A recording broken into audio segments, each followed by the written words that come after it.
ጽጌረዳ ልብ አንጠልጣይና እውነተኛ ታሪክ። አዘጋጅ ማኔ። ክፍል 18 እህቴ ዓለምን የገዛቻት መስሏት ነበረ። ቤተሰቦችን በጣም ደስ ብሏቸው ነበረ። አቶ እስማኤልም ልክ እንደ ቤተሰብ ከማንም በላይ ደስታችንን ሲካፈለን ነበር። ሰርጉ ከአንድ ወር በኋላ ሊደገስ ተወሰነ። እኔም ኃላፊነት በጣም ብዙ እንደሆነ ስለገባኝ በነጋታው ሰኞ ለመመለስ ተነሳሁኝ። ማሂም እኔም አብሬክ ሄዳለሁ ሚዜ ስለሆንኩኝ ብዙ ኃላፊነት አለብኝ አለችኝ እየሳቀች። አቶ እስማኤል ግን ከአባቴ ጋር ቀስ ብሎ እንደሚመለስ ነግረውን እዛው ቀረ። አዲስ አበባ ከደረስን በኋላ ማሂ ወደ ቤቷ ሄደች። እኔ ደግሞ በዛው እቃዬን ይዤ ወደ ጋራጅ ሄድኩኝ። ገና ከመድረሴ ማሂ ከት ብላ እየሳቀች በአስቸኳይ ቤት ና አለችኝ። የት ነው ምመጣው? ወደ ቤትሽ አይደል እንደሄድሽው አልኳት። አይ የአባቴ ቤት ነኝ፣ እዛ እየጠበኩ ነው፣ በጣም አስቸኳይ ነው፣ ብትቆይ እንጣላለን አለችኝና ስልኩን ዘጋችው። የአለቃዬን መልስ አልጠበኩም። ለአለቃዬ ስነግረው ስራ አለ ዛሬ አትሄድም አለኝ። እኔ በጣም አንገብጋቢ እንደሆነ ነግሬው ምላሹን ሳልሰማ ወጣሁኝና ሄድኩኝ። ቤት ስደርስ ማሂ ብቻዋን እያወራች በረንዳ ላይ ትንጎራደዳለች። ፈጠን ብዬ ሄድኩኝና ማሂ ምን ነው? ምን ተገኝቶ ነው እንደዚህ አጣልፈሽ የጠራሽኝ አልኳት። አታምንም፣ ግን የተፈጠረውን ስነግርህ እብድ ልመስልህ እችላለሁ፣ ግን በቃ ለኔ እያሳቀኝ ነው፣ በጣም ነው ደስ ያለኝ አለችኝ። እኮ ንገረኝና አብረን እንደሰት አልኳተኝ። እስክትነግረኝ ጓጉቼ ነበር። በውስጤም በደቂቃዎች ውስጥ ስንቱን አሰብኩትኝ። ምን መሰለክ፣ ባሌ ወደ ሐዋሳ ስንሄድ ቶሎ መመለስ አልመሰለውም።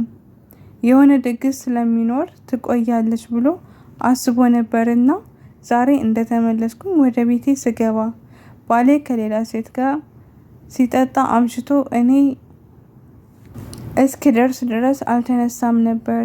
ወደ ቤት ስገባ አልጋዬ ላይ ራቁታቸውን ተጋድመዋል። ሳያቸው ደስ አለኝ። እንዳየሁትም እንዲያቅብዬ እሱን ብቻ ቀስ አልኩኝና ተነስ፣ ቁርስም ምግብም ስራ አላትን ብዬ ሳኩበት። ከቤት ወጥቼ መጣሁና አንተ ጋር ደወልኩልክ። አይገርምህም ግን እጄ ላይ ሲጥለው ፈጣሪ እኮ የልቤን ነው የሚያየው አለችኝ። ፈጣሪ ምስክሬ ነው። ምን ያህል እንደደነገጥኩኝ እሱ ያውቃል። ያበደች ነበር የመሰለኝ። ማሂ እስቲ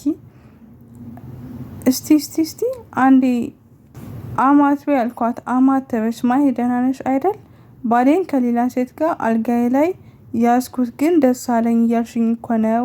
አንቺ ያምሻል እንዴ? ምን አይነት ድራማ ነው የምትሰሪው?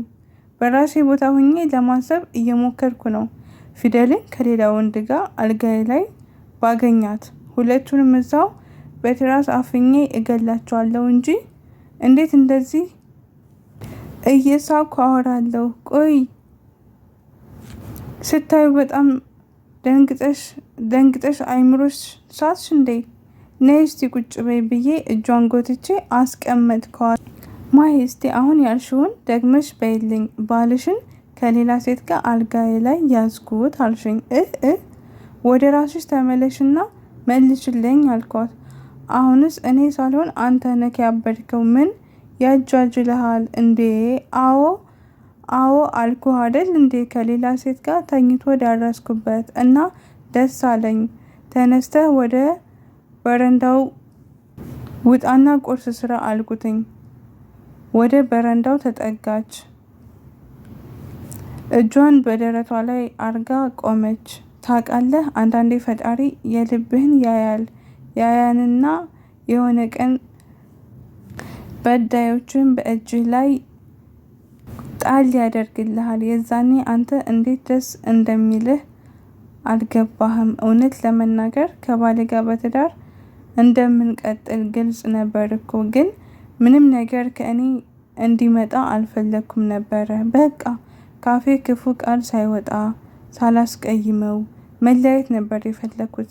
ከእሱ ከተለየው በኋላ ጭንቅላቴ ውስጥ የጥፋተኝነት ስሜት እንዲፈጠርብኝና ምነው ባላደረኩትኝ የሱ ግፍ ነው ይጠብቀኛል እኮ እያልኩኝ ወደፊት መሰቃየትን መገፋትን አስብ ነበረ።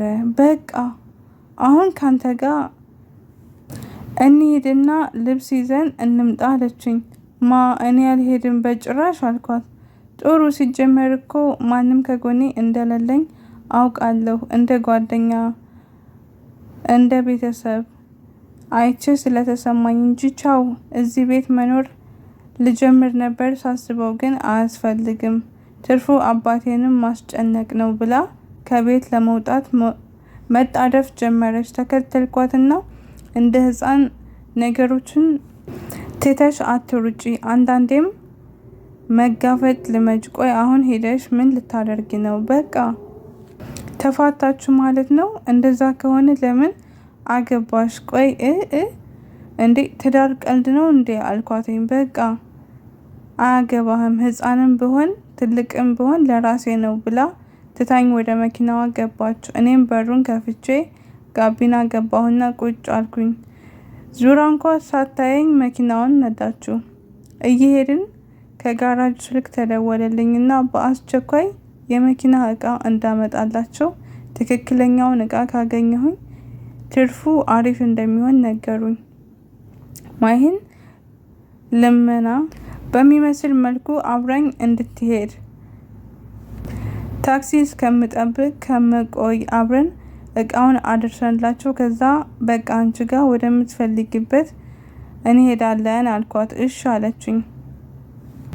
የመኪና እቃ የሚሸጥበት ሰዎች ጋር ሄድኩና ጠየኳቸው። 2 ቦታ አጣሁኝ። በሶስተኛው አገኘሁና ዋጋውን ጠየኳቸው፣ ነገሩኝ። ወደ ጋራጁ ይዤ ሂጄ አደረስኩላቸው። እሺ ይህን አሉኝ። እቃው ይህን ከማሄ ጋር ወደ ጋራጁ ይዘነው ሄድን።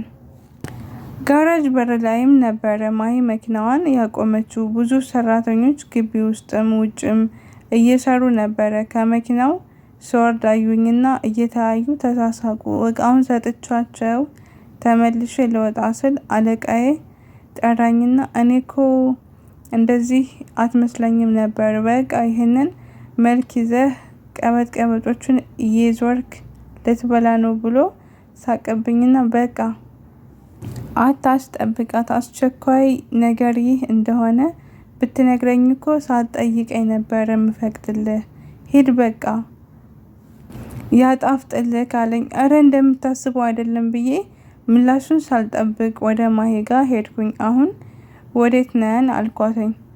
ወደምትፈልግበት አለችኝ። እንዴ ከቤትሽ ስትወጪ እኮ ቤትሽ ሄደሽ ልብስ ለማምጣት ነው ብለሽ ነበር ተውሹ እንዴ አልኳት። አዎ እባክህ ይደርሳል፣ እኔ ልብስ መች ቸገረኝ አለችኝ እየሳቀች። እጅን በደረቴ አደረኩና ትክ ብዬ አየኋትኝ። ምን አባት አፈጣለ ቆንጆ አይተህ አታውቅም እንዴ አለችኝ በድጋሚ ከት ብላ እየሳቀች። ማሄ ግን ይቅርታ አድርጊልኝና ላውቅሽ አልቻልኩኝም። አኮረፈች ስል ትስቂያለሽ፣ እየሳቀች ነው ብዬ ሳስብ ደግሞ ታኮርፊያለሽ።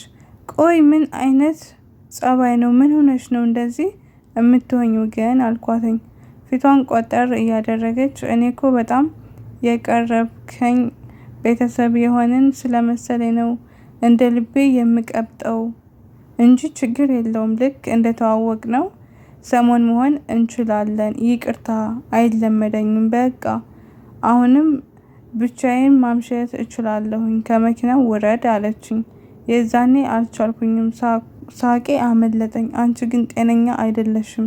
የሆነ የጎደለሽ ነገር አለ። ብትመረመሪ ጥሩ ነው። ይብላኝ ለሚያገባሽ እኔስ እችልሻለሁ አልኳትኝ። ያገባኝማ እንደምታየው ማገጠብኝ፣ ለቀጣይም ደግሞ አስቤ አገባለሁ አለችኝና ጠቀስ አደረገችኝ። ታዲያስ ፋሚሊዎች በቀጣይ ፓርት እንገናኛለን። ቸር ሰንብቱልኝ።